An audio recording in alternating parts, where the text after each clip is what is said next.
Hello. It's been a while, so let's catch up.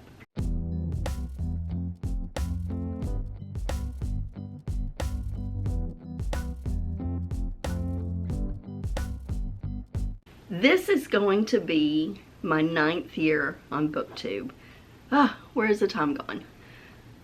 Where has the time gone? I know that I was very sporadic over the last couple of years, but I have a big test that I have to take this year. It's the governmental version of the CPA. It is the top certification you can get in government other than the CPA. And I have no interest in the CPA, and I don't even qualify to take it because I don't have enough credit hours. I would have to go back to school and get my master's degree, and I'm just not about that life. Especially since I don't have any desire to take the CPA and have no desire to work in public accounting. So I just feel like that would be all around a waste. But you can't see, my books are over there. They're like this stack. It's gonna be awful. So with that said, I am probably gonna procrastinate and I'll get a lot of BookTube done.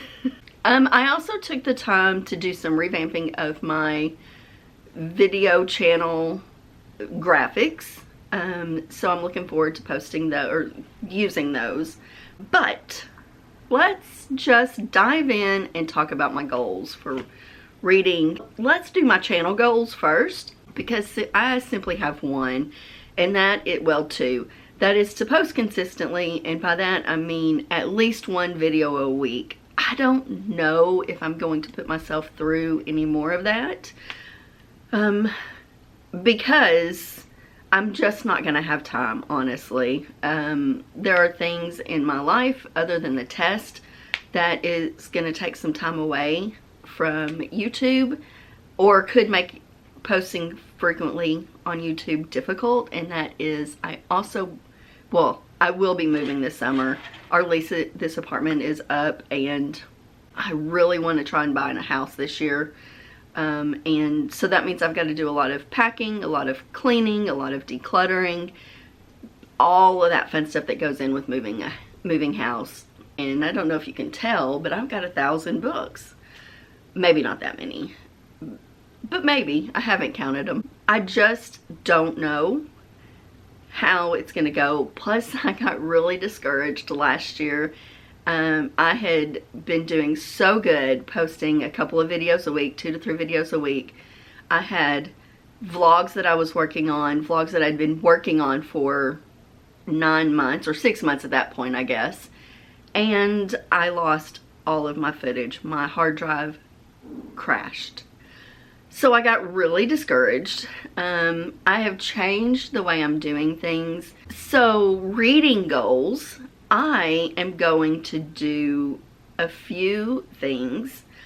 I want to read 52 books this year. That has been my goal the last couple of years.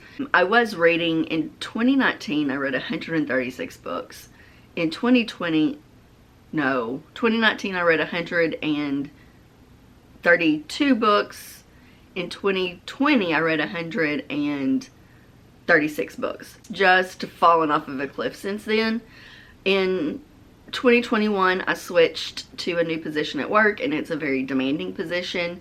So I can't really listen as much at work. I still can listen at work, but not as much as what I used to, just because the job is demanding. So 52 books, I don't know if I can do that or not. If I don't make it, that's fine. It's just giving me something to work towards, and kind of just that reminder to read every day.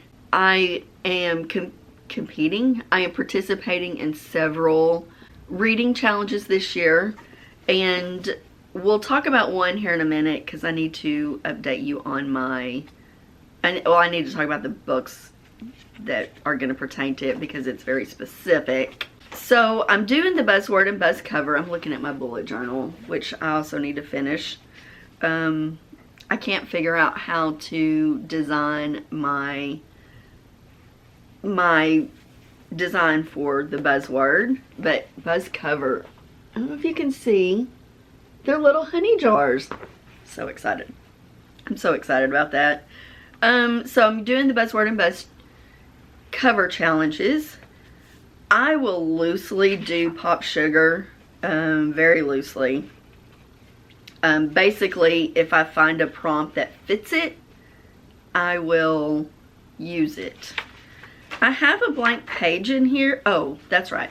Stardew Valley. I'm going to do, there's a quarterly reading challenge for Stardew Valley, and I just started playing Stardew Valley, which has also taken up a lot of my times. Like early December, I started playing Stardew Valley for the first time. So I'm gonna participate in that quarterly reading challenge, and then of course oh, and I'm still participating in Herc Ed 2.0. That only goes through July. No, well, July 7th is the start of it, so July 6th is the end of it. And of course, all of these will be linked in the description, so you can participate if you'd like. The new 3.0 Herc Ed will start in July, and I'll work on that. So with Herc Ed, I want to complete, I want to finish up 12 prompts, and I think I can do that. That's 2 prompts a month, and there's several prompts that I am very close to being done. Like I have 1 prompt left on some of them, or just a couple of prompts.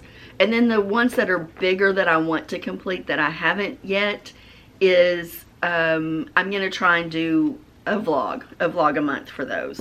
I don't know how that's going to go, but I already have January's vlog planned out, and that will encompass 2 of the big prompts. Hopefully that'll happen, and I'll do a separate video going through Herc Ed 2.0 prompts and the other prompts that I did, so you can see how far I got along on each of these. Herc Ed is a challenge. It's the hardest reading challenge you'll ever do, and absolutely, there's a couple of prompts I'm not even going to attempt to do because there's just no way. So with that, let's talk about the final one I'm going to do. That is going to be the TBR spin that Freshly Read Books does. Every month she spins a wheel. She's got, she has some prompts on it, and she does a live show where she spins the wheel, and then you find a book. You pick out 12 books before you even start. So you pick out 12 books, and then out of those 12 books, you pick the one that fits the prompt. And there's a couple of times that you may not be able to fit the prompt with those, and then you can pick something from your larger TBR. But the goal is to read those 12 books. And there is also a prompt in there that where you swap out a book. I already know what the January prompt is because I'm filming this on January 4th, which is the day of my 9-year booktube anniversary. I posted my first video on January 4th of 2017. Please don't go back and look at it because all of those early videos are rough. But let's talk about the books that I picked out for my 12 books I want to read for those prompts, my 12. So let's get into that. All but possibly 2 of these. I don't remember when I got 2 of these, but they are all 2025 books that I purchased this year. Several of them I've met the author because I did 2 different library book fests. That's what it is. And I got to meet several of these authors. The ones I've met I will tell you about because I had some really good experiences on that. And I also have a video that I recorded shortly after those 2 that I will be posting here sometime, because I think that it's important to talk about them, and if you want to travel to them, if you're in the area, I think that they would be fun for you to go to. One of them's here in Kansas City, and one of them's was in Little Rock. So anyway, let's talk about these 12 books. So the first one is The In-Between Bookstore by Edward Underhill, and I picked this one up from Barnes & Noble last year specifically for a reading prompt. Well, it sounds good, but specifically for a Herc Ed reading prompt. This is about a trans person. I can't remember. I think he's a trans man who grew up working in a library in a small town, and so he left town because he wasn't living his authentic life. I don't think he had transitioned or came out before this, but this is kind of a what would happen if, kind of that. It's compared a lot to The Midnight Library by Matt Haig. I have his other book over here. So it's compared to that a lot, that kind of that what if things were different, if I did things differently. But he goes back to town and he goes back to visit that library that he worked at when he was a teenager. And it sounds interesting. It's a very short book. Obviously none of these books I've read. And I don't know if I'm going to do reading vlogs on these. I might. I haven't decided yet. And then I have Demon Copperhead by Barbara Kingsolver. Barbara Kingsolver has written my favorite book of all time, which was the Poisonwood Bible. I read it 15 years ago, maybe 20 years ago, and it has stuck with me all that time. I've actually reread it also. I own every form of this book: physical, audio, digital audio. I have the cassette tapes because that's how I listened to it, was on cassette tapes in my car. And I do believe I also have the Kindle version of it, so I've got it in lots of formats. My daughter had to read it for, I think, her senior year, and she loved it as well. She listened to my cassette tapes of it. That was fun because that was in 2015, and she had to, no, 2013, because she graduated in 14. So 2013. And so we had to scrounge up a tape cassette player. Anyway, I digress. But Demon Copperhead is about a boy who lives in poverty. I can't remember exactly where, but I believe it's kind of in the South, maybe even the Appalachian Valley. But it's his story, and I don't know much more. I can't remember much more about that. I did start it several years ago, but I only made it to page 8 or 9, so I definitely will start this over. I was really enjoying it, but I think I started it last year, and last year was last year. So I'm really excited about this because I've heard wonderful things about it. And like I said, Barbara Kingsolver wrote my favorite book of all time. And that is one that I know I did not purchase last year, obviously. And then I've got Remarkably Bright Creatures by Shelby Van Pelt. She was one of the featured authors at the Little Rock Six Bridges Book Fest. I did not get to meet her. I did not get to attend her session because it was on a Sunday night, and she was like the headliner, so she was the one where they sell tickets to and do like a fundraiser for it. So I didn't get to meet her, and I can't remember if I bought this book this year or if I bought it at the end of last year. But and the only thing I really remember about this book, or really know about it, is it's about an octopus. So anyway, I've also heard rave reviews about it. Everybody I know who's read it loved it, so there's that. All right, now all of the rest of these I have purchased this year, or last year in 2025. It's 2026, Jennifer. This one is Matt Haig's The Life Impossible. I read The Midnight Library. I loved it, so I wanted to give this new one a try. I can't remember at all what this is about, so this will be fun to go into it blindly. But it's a Matt Haig book, so I think it'll be good. The next one I also purchased, well, I'm not even going to say that anymore. I just told you I purchased all these. But this is Under the Stars by Libba Bray. Look at this edition. Can you see that? It's got wood. So this is her newest book.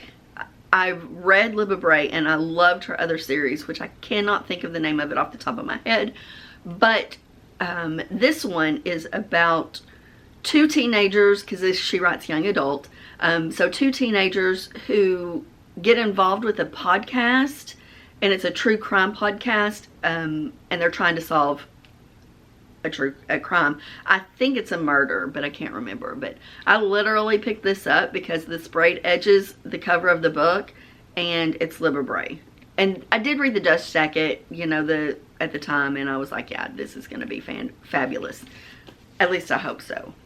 Oh, the front of the book says 3 rebels, 2 murders, a century of secrets.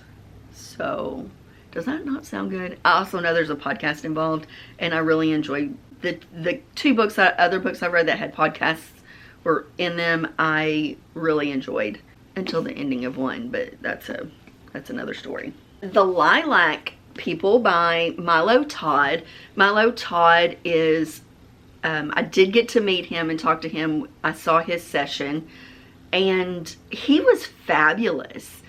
I really enjoy him. He is a university professor. He is also a trans man, and this book is about what happened when the U.S.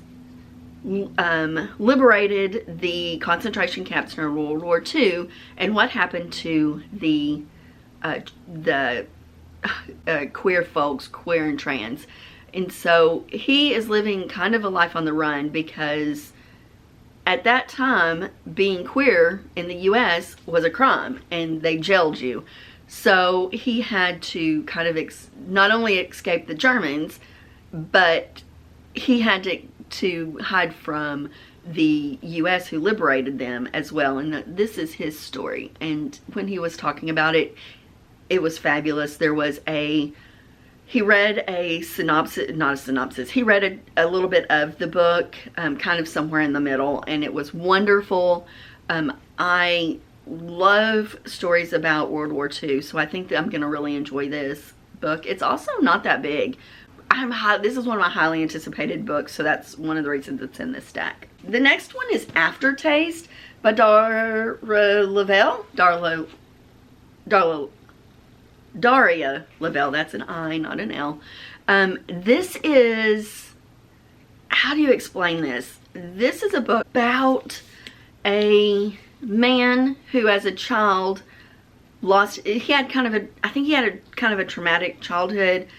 He lost his father, and then he realized that he could taste people's favorite food when he met them. He became a chef at some point. I'm not sure which of those happened. But this is kind of following that along. I don't remember if this had a horror or a thriller or a mystery aspect to it. I don't remember that.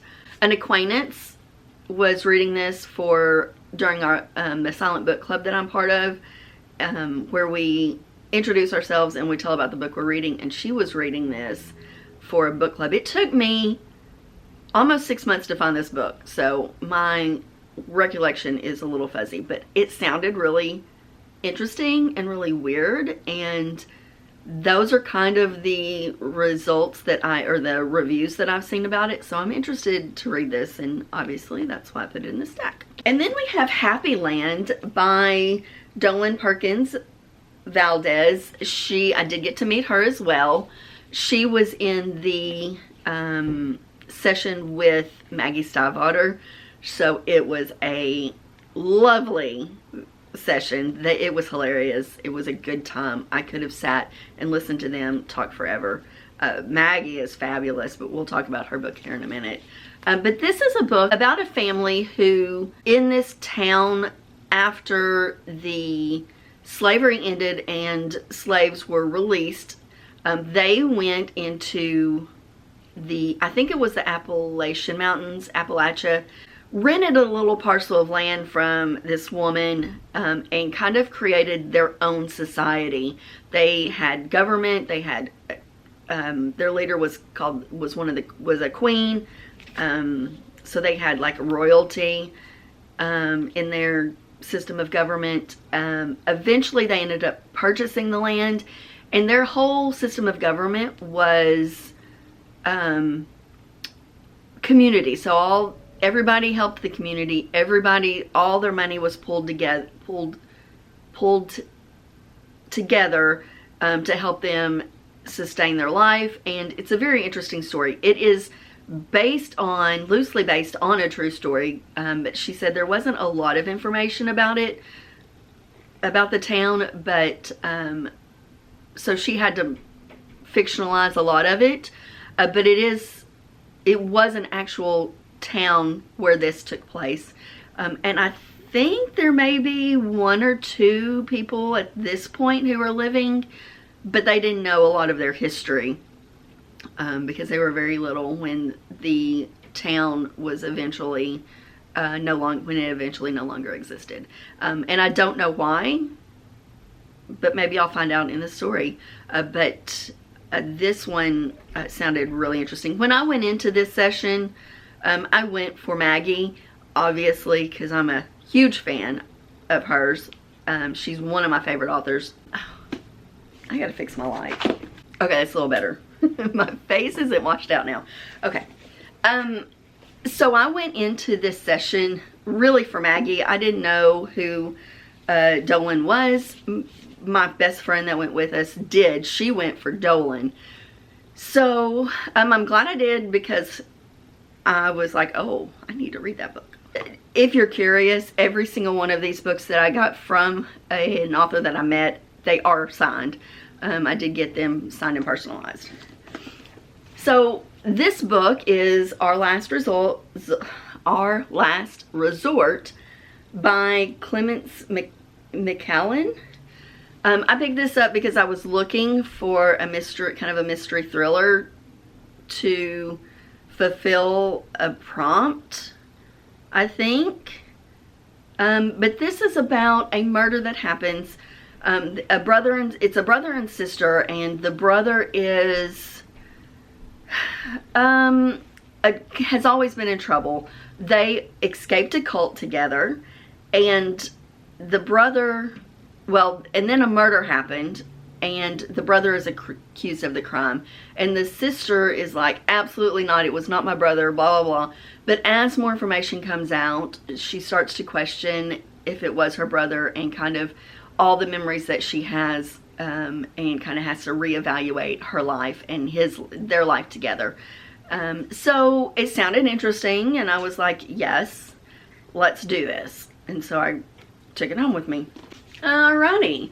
The next one is Bury Our Bones in the Midnight Soil by V. Schwab. I don't know that I even need to explain what this book is about. I don't know that I really can.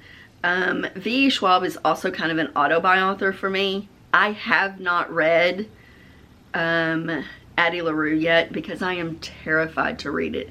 I've heard such mixed reviews that I am afraid I'm not going to like it, so I have not read it.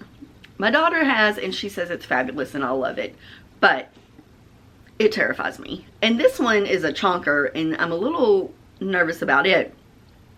But it's about 3 vampires over 3 different centuries, and they are connected somehow. I think it's through where they were buried. That is literally all I know about this. But again, it sounded interesting. It's V.E. Schwab. This is a signed edition. I have not gotten the pleasure of meeting her, but I've loved everything of hers that I've read. So I hope I love this. I will probably end up listening to this on audio, because this is a chonker. It would take me forever to read. So anyway, that's this book. And then we have The Listeners by Maggie Stiefvater. This is penned as a historical fiction, but Maggie writes